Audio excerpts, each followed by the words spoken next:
Hi, I'm Karina Longworth for Netscape at the Movies. There's a newspaper ad running right now for Death of a President, the by now infamous fake documentary about the George W. Bush assassination that hasn't happened, which sets quotes from people who haven't seen the film against quotes from people who have.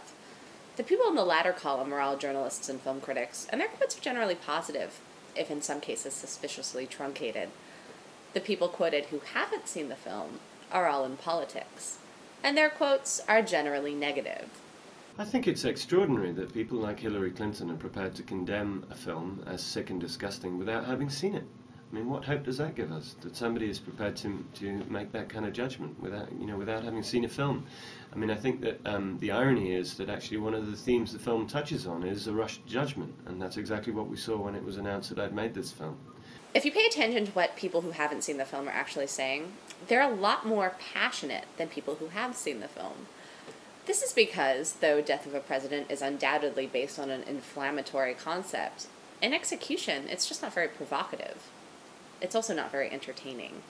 As you've probably heard by now, Death of a President employs all manner of digital trickery to merge real, archival footage of President Bush, his advisors and security detail, and a large group of his detractors with freshly shot images and faux interviews to show what might happen to and in this country were the sitting president to be assassinated. I don't think anyone who sees this film could ever think that assassinating President Bush would be a good idea. The film shows the assassination as a horrific event with terrible consequences, and I think part of the film's message is absolutely about the pernicious effects of violence. Not only that, but the film is definitely sympathetic and almost deferential in its treatment of George W. Bush. If Death of a President accomplishes anything I haven't seen in a film before, it's that it manages to truly humanize him by portraying him as a man who may have made mistakes, but made them out of his determination to follow his heart. I thought that the film would be in some way some sort of liberal fantasy, some sort of wish fulfillment.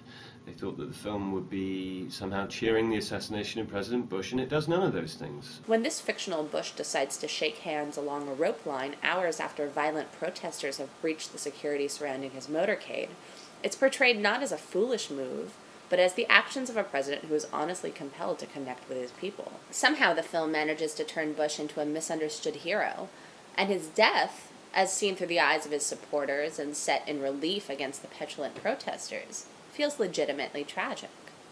So no, the assassination element of the film is not exploitative or played for shock.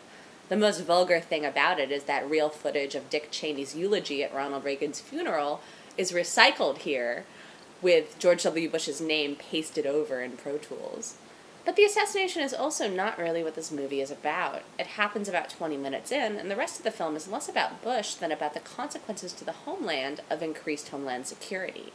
Specifically, what happens when a country in mourning makes a rush to judgment, willingly makes what seem like small concessions of freedom in the name of safety, and innocent people end up going to jail. If this scenario sounds not exactly far-fetched, well, that's the intention. Imagining the assassination of President Bush was a very potent and very striking way of reflecting on some of the things that have happened in the aftermath of 9/11. I think that the film is a kind of fresh perspective on some of the elements, some of the ways in which the administration has prosecuted the war on terror. It reflects on the polarizing effect of the war in Iraq.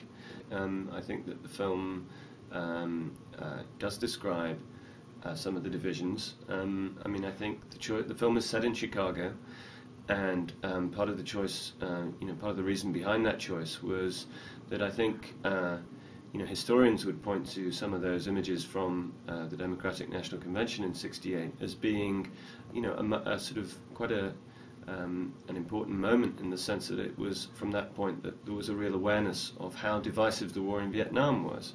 I think that it's quite interesting that even in the last few days we've heard President Bush accept that there are parallels between Iraq and Vietnam, and I think that's an extraordinary admission. Oddly, when I ask Range to name the filmic influences behind Death of a President, he fails to mention Medium Cool, Haskell Wexler's fiction film set against actual footage of the turmoil surrounding the '68 convention.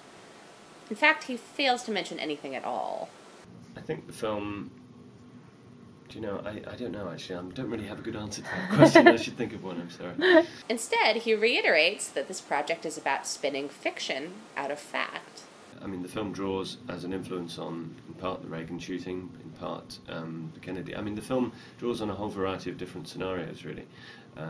So, as a filmmaker, Range only seems to be concerned with art as far as it's a vehicle for ideology. And on those terms, Death of a President will only preach the converted. That is, anybody who thinks that the Patriot Act is really bad. But it doesn't have anything new to say. Still, as a vehicle, it's technically well built. The effects are some of the most impressive I've ever seen. The fake footage seamlessly blends in with the real. And the actors do a convincing job of portraying the stereotypes to which they've been assigned. But does technical competency make Death of a President feel like anything less than a stunt? Not really. Craftsmanship is always appreciated, but it's never been enough to turn a one-liner into a decent movie. And as a political tool, Death of a President isn't incendiary enough to be of much use to either side.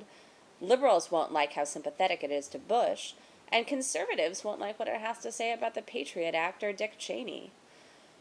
It's definitely not going to mobilize hate, and it shouldn't mobilize votes. If anything, I hope Death of a President mobilizes somebody else to make a film that genuinely has something to say about the socio-political divide in this country. As anyone who spends any time on Netscape knows, it's definitely fertile territory. For Netscape at the Movies, I'm Karina Longworth.